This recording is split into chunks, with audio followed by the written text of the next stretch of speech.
Hey, question. What do cows most like to read? Cattle logs.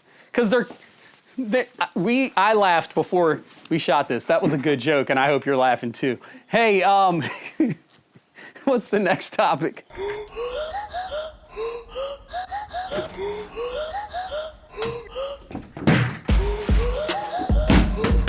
is going to happen now?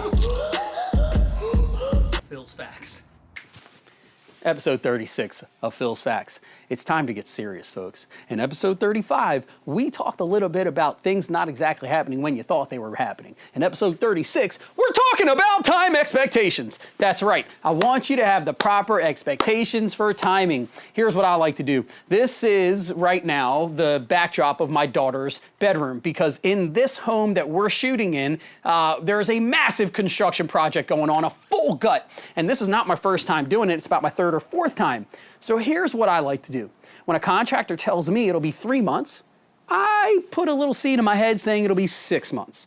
Now, it's not because contractors are bad or they like to extend things. It's just that there are always unforeseen circumstances that change timelines. So have a proper expectation on how long it's going to take to finish your job. The last thing you want to do is make a mistake that I once made, which is move out of your previous home or the place you're renting because your contractor said it'll be ready in a month, which really means it'll be ready in 4 months.